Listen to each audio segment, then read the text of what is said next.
Welcome back to Theresa.is.Dead. My name is Theresa and I'm very much alive. And if you're new here, welcome. I have an awful garbage mouth where I tend to use fuck as a comma. If you're not into that or weird shit in general, bitch, this is not the place for you. Feel free to exit out the video here. No harm, no foul. But I'll remember our time fondly.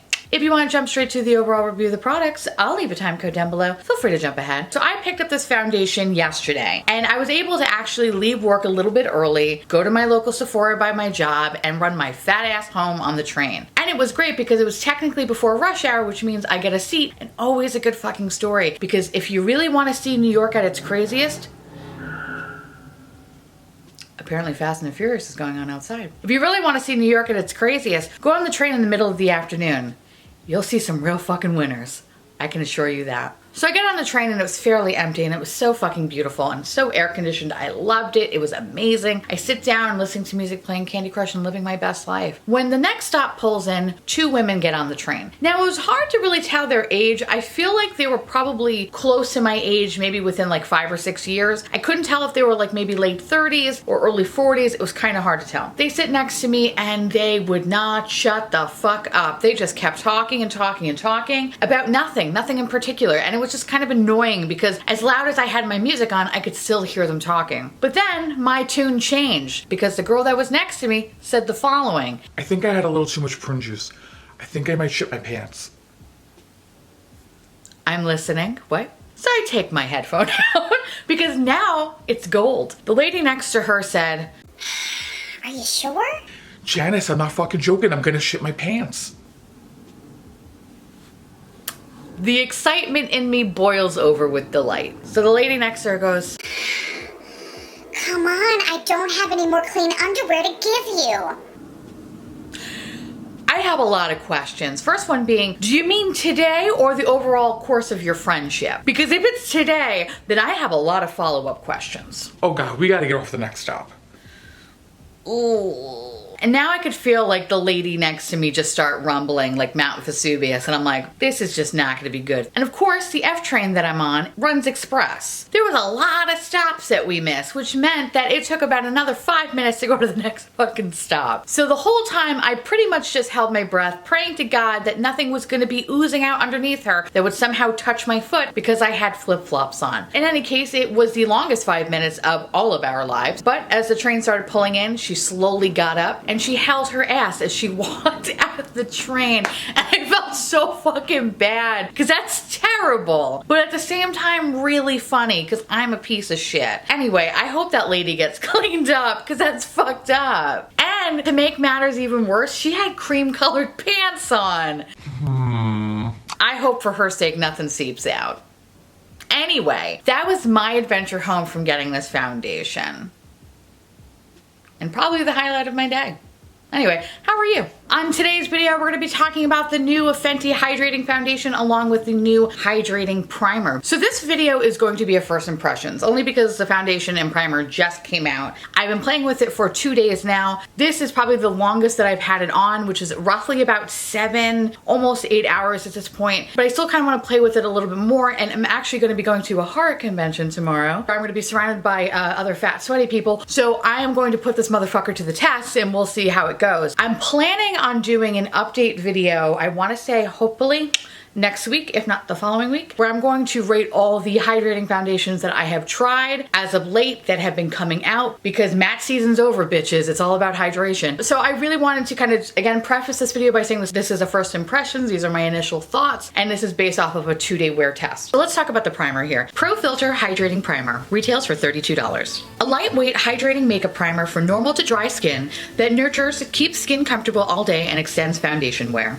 This lightweight yet moisture-rich primer instantly hydrates skin and keeps it hydrated all day and extends makeup wear. Formulated with grapeseed oil and sodium hyaluronate, this fast-absorbing formula melts into skin for a silky, smooth finish that normal to dry skin types will love. I never got the first primer that she came out with because I'm not about that matte life. Fuck that shit. But this one interests me because I am a normal to dry bitch that looks and craves and needs hydration. And usually what I do before I apply any primer on my face is moisturize the fuck out of my face. I use the Perliste Watermelon Moisturizer that I received on my BoxyCharm, which I have been loving the fuck out of lately. So fucking good. It's so hydrating on my dry ass, dull ass, dunkaroo looking face. And then I apply my primer, which tends to be the Touch Silk Canvas. So for yesterday, I only use this primer, but today I wind up using this primer and a little bit of the Tatcha Silk Canvas just around the apples of my cheeks. And I really wanted to see how these two would work together. First and foremost, I really like the primer. I think it's just so nice. First of all, the bottle is really cute. I love this nude moment. It kind of reminds me a little bit of the KKW packaging, but it looks identical to the matte foundation. So I love that. I have to say that I really just love the overall feel of it. Comes out very pink, but of course it doesn't leave any color to your face. It massages so well into your skin. It doesn't feel like it's sitting on top of your skin, but it actually melts in the skin, which is super fucking nice. It's actually really cooling, and it reminds me a lot of the Purlisse Watermelon Moisturizer. It has like a little bit of a gel finish. And the one thing I did notice when I was in the store, and the reason why I picked this up, because I wasn't gonna pick it up at first, but when I tried the foundation swatch on my hand with using the primer, it just looks so fucking nice. And I was like, all right, maybe I need to go check this out. And I'm happy that I did. Now this guy retails for about $32, which is pretty expensive for primers, but I'm gonna shut the fuck up because I literally spent $50 in Tatcha, so who the fuck am I to say anything at this point? But I definitely think that this is worth a try. It feels really nice on your skin, especially right now considering it's so disgusting and hot out. It actually kind of provided a nice cool relief to my face. So I like this. So far so good, and I will continue to update you as I go on, but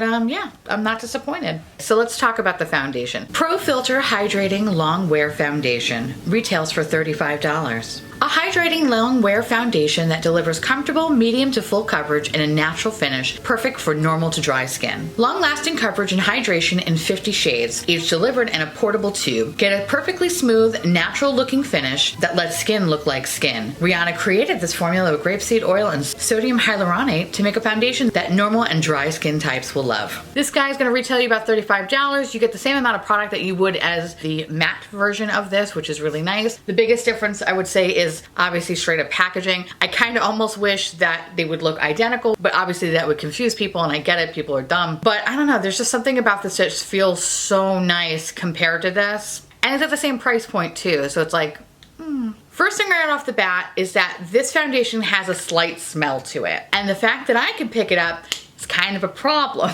because I have the worst sense of smell. It actually kind of smells like fake eggs. That's probably the best way I can put it. I literally thought I was having a stroke a second ago, so I had to ask my husband, like, can you smell this shit? What does it smell like? And he's like, it smells like fake eggs. I'm like, thank you. We're on the same page, and that's why we're married. So I don't really like that. However, I only really notice the smell when I have the sponge very close to my nose, and then when I put powder on top of it, it completely goes away. So when I apply this to my skin, the first thing I noticed that it is a true medium coverage foundation. Also, when applied to the skin, it has a slight hydration. It's not overly dewy and wet, like say It Cosmetics CC cream, but it does have a nice radiance to the face. I would say it's more of a natural finish. It was very lightweight on my skin, and I was able to build up coverage on my face without it looking cakey. However, I will note that when I was trying to cover this whole situation I got over here, because I broke out from another foundation, which I will talk about in another video, as I was trying to build up coverage in this area, I was still seeing kind of like a little bit of like the pimple and the redness kind of poking through. So it didn't cover that up completely. So while I think it is a buildable coverage, I wouldn't say you can necessarily go full coverage with it. I felt like not in my experience anyway. So for the last 2 days, I've been playing with this foundation and I kind of have some thoughts. So the first time that I applied it to my skin, it was a little bit of an issue. I think maybe because my sponge was overly damp. It wasn't really picking up the product all that well. I think the sponge was actually ingesting the product more than it was putting it on my face. So after I got a new sponge, then I noticed that the application was way smoother. So when I first applied it was with the Shop Missy sponge, which has been actually one of my favorites as of late because it's just so soft and so good. But for whatever reason, it just wasn't meshing well with this foundation. When I switched up to the Juno sponge, it worked very well. And I think it's because the Juno sponge is not overly damp. It feels a little damp, but in reality, it's not. It's like weird witchcraft, that sponge, but I love it anyway. And I felt like when applying it to the face, it looked really nice. So today what I did was I tried to apply it with a brush and I fucking hated it. For whatever reason, the brush and this foundation did not mix well on my skin. I don't know why. I don't know if it's because I don't have the Fenty brush or if I was using a Luxie brush. I have no idea what it was, but it was leaving my skin very streaky and very cakey, and it just looked crusty, which is weird because this is a hydrating foundation. Why am I looking crusty? That doesn't make any fucking sense. So I ditched the brush and I patted over the area with the sponge and it looked fantastic. The one thing I will note is that after you apply everything, it takes a very long fucking time to dry, and it's because it's a hydrating dewy foundation. Because even after 10 minutes thinking that it was dry, I touched my face a little bit, I had a fingerprint went on my face. And I was like, what the fuck is this shit? So this is a foundation for me anyway, in my skin type. I need to set this in place. Now, I don't want to go overly heavy on the powder because that defeats the purpose of a hydrating foundation, because you want to have a little bit of shine to your face. But you also don't want to look like a fucking oil slick. The first day I used the Fenty powder, and you know what? As much as I try that powder, it's okay. I don't think it just works for my skin type. It's too heavy for me. I think if I was 25, it would be fine, but as someone that's approaching 34, I just look like an old fucking cookie. I can't do it. The first day when I used the Fenty powder, it looked good initially, but then about a couple hours in, I started to look a little dusty, a little cakey. I noticed the foundation was really settling into my lines, and I was not a fan of that. Today I used the Hourglass Veil powder. My face just looked like my skin, but better. Like, it looked so fucking good, and I was so happy to use that. So I think for this foundation, I have to pick and choose what I can use, because otherwise it's gonna make me look like a little bit of a cakey kind of mess. After the first day of initially wearing it, yes, it was settling into my lines, and yes, it looked a little bit cakey in some areas, but overall it still looked pretty nice. And at that point, I think I was wearing it for about 6 to 7 hours. So today I'm kind of approaching more of the 7 to 8 hour mark, and I have to say that I think my skin looks a lot nicer now than it did yesterday, and it actually makes me really excited about this foundation to keep trying this and pairing it with different products to make it like absolutely fucking perfect. So I'm gonna zoom you in.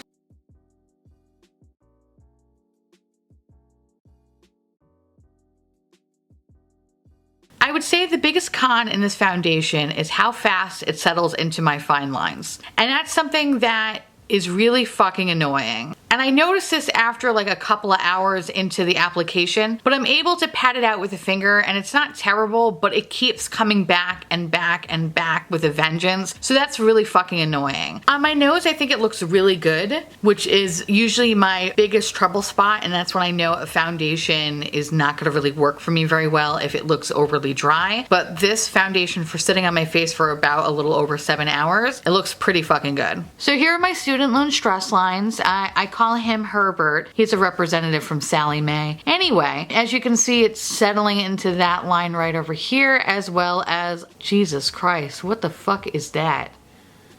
Oh my God. What the fuck? When did I get old? Holy shit. All right, this video's canceled. Jesus Christ. So I would say probably my biggest gripe with this whole foundation is the fact that it settles into my fine lines rather quickly. And that's highly fucking annoying because I don't want to be reminded that I'm going to be dying soon. Other than that, I really didn't have a bad time with this foundation. I definitely think it's better than some of the hydrating foundations that I have tried as of late. And of course, when I have my foundation roundup video, I will explain all of those in great detail. But I definitely don't hate this foundation. I totally think it's worth checking out, especially if you're somebody that's in the normal to dry side. I think if you're oily, this might not be the place for you. For the fact that I had to set it down with powder because it was kind of a little bit of a slip and slide all over my fucking face, it's probably gonna be 20 times worse for you. You're probably gonna be able to deep fry shit on your face and nobody got time for that. So I don't think you guys are gonna have a good time with this, but if you do try it and you are oily, let me know how you feel because that's kind of like my prediction of how it's gonna go for you. I pray for you. I think the best way to kind of try this foundation, of course, is when it's on sale. And being that the Rouge and the Sephora VIB sale is right around the corner, bitch, you better fucking wait for that sale because at least you can get it for 20% off and then that sweetens the pot. So with that said, I want to hear from you guys. What do you think about this foundation? Are you going to be picking it up or are you going to be completely passing on it? Let me know because I'd love to hear from you guys. And on that note, I want to say thank you so much for watching. I truly appreciate it as always. Feel free to like, comment, hit that subscribe button. It's fucking free. And hit that bell icon for notification of all my future posts. Follow me on Twitter, Instagram, Facebook, Snapchat, Discord. On Thursdays, we do a podcast called The Miserable Three, and sometimes I invade my husband's Twitch channel where I just yell about things on the internet. If you want to see any of that shit, all my links will be linked down below, and I'll see you little pumpkins later. Bye.